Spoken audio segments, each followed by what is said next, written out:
What's going on, everyone? Welcome to the FN Studios. I'm John Ramdeen, and coming up in the news, a UFC champion is fined a bunch of cash for missing an appointment. Bellator announces the cast for their upcoming reality show. The UFC continues to trim their roster, and as well, Pac-Man and Bam Bam collide in November. Those are the day's headlines. Now it's time to get to the point.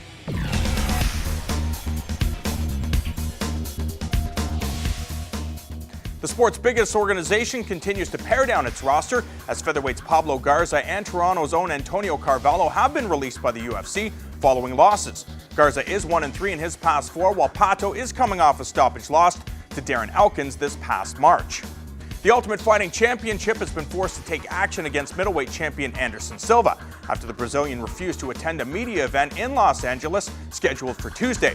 The 38-year-old was fined 50,000 big ones for missing a press tour ahead of his July 6 tilt against the undefeated Chris Weidman in Las Vegas, Nevada.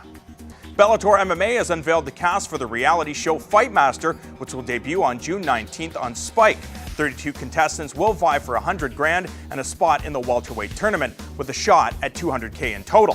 UFC veteran Joe Riggs is a part of the cast that is comprised of prospects as well as veterans from Strikeforce and the Bellator promotion itself.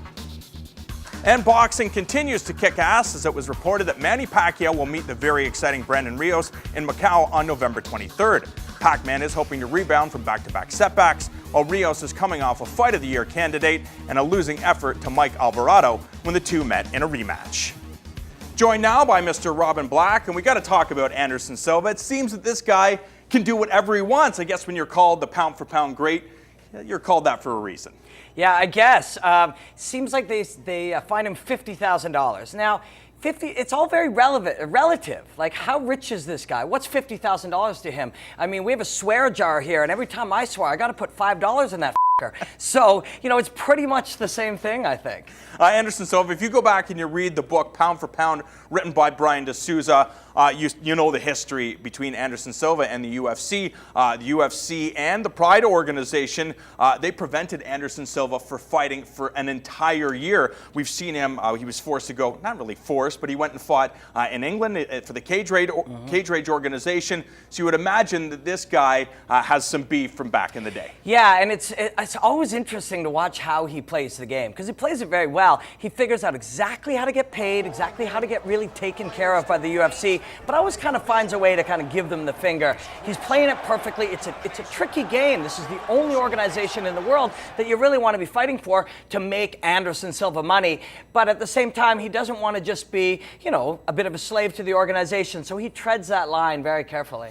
He's thrown the wrench into the UFC's plans many times. I remember when he was at his height, he's at his height right now, but there was talk of him retiring at 33 or 34 to pursue boxing and maybe have a fight against Roy Jones Jr. I wonder if the UFC was forced to pony up then. Yeah, I guess. I mean, that's another one of those sort of tricky little games. You're on top of the world, everything is going, they're looking at making all kinds of money from you, and you're like, oh man, I don't know, I think I want to go do some other thing. They're like, no, we'll give you lots of money. He plays the game very well. It's something you need to be able to do at this kind of level, and he's doing it well. $50,000 to him is absolutely nothing. It's a swear jar fiver. Dana White has called this guy over and over again one of the pound-for-pound best, if not the pound-for-pound best in the history of mixed martial arts. But he is the same Dana White who says that he will cut Anderson Silva if he had similar performances to those with Talaslitis and Damian Maia. Maybe not the most exciting performances of his career. Yeah, and again, that was right around that middle period, Like, I don't know if he was a bit of a acting like that angry kid who wasn't being taken care of properly, but to be that good and go in and seemingly intentionally perform that bad, that's ballsy stuff. Okay, Bellator has its reality show coming up in June. Do you like the idea? We got Frank Shamrock, Randy Couture, Greg Jackson, as well as Joe Warren, some of the coaches. Well, they are the coaches. And you have not really cast-offs, but guys that fought for Bellator, fought for Strikeforce, and really could make a statement here for the Bellator organization. The guy I like the most is Joe Riggs. Joe Riggs has been around forever. He's a great fighter, extremely tough, fought at super heavyweight and all the way down to 170. And a guy like that is perfect. He can go in there, and there's 4-0, 4-1 guys competing. Joe Riggs can walk in there and mop the floors with some of these kids, and really there's guys just like him out in the world that are still relevant, still people know, and you can use them in a show like this. I don't have the highest hopes for this show, unfortunately, just based on Tattoo Master or whatever. Some of the Spike reality shows haven't been the greatest bit of television ever, but hopefully this will be better.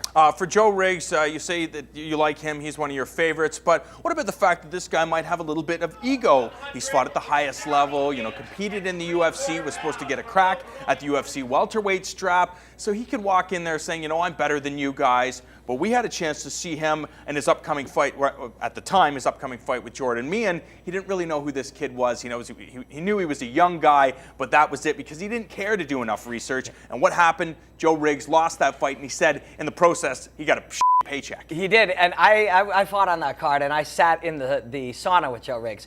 And Joe is just laid back, easy. He's like, yeah, I'm fighting some kid, He was like just cutting his weight and really just showing up to make a few grand, fly up to Canada, beat up some kid and make a few grand. Instead, he got his jaw broken and his career set back a long way. So you're absolutely right. Guys can walk in with a little too much of a chip on their shoulder, and this happens at all levels. But if it happens on a reality show, it's great television, right? So that's kind of the nice thing about using guys like this on a television show is you get to see the drama on TV, which is what it's all about. The UFC says they're going to cut up to 100 fighters from their roster. Pablo Garza and Toronto's Antonio Carvalho, the two latest cuts. Are you surprised by this, considering that first round was very close with Tony Carvalho and Elkins before what a lot of people consider to be an early stoppage? Garza was poised to be a threat at 135 pounds if he dropped, and Tony Carvalho is one of the great martial artists worldwide. He's competed all over the world. He performed really well in the UFC. It's a bit of a travesty, in my opinion,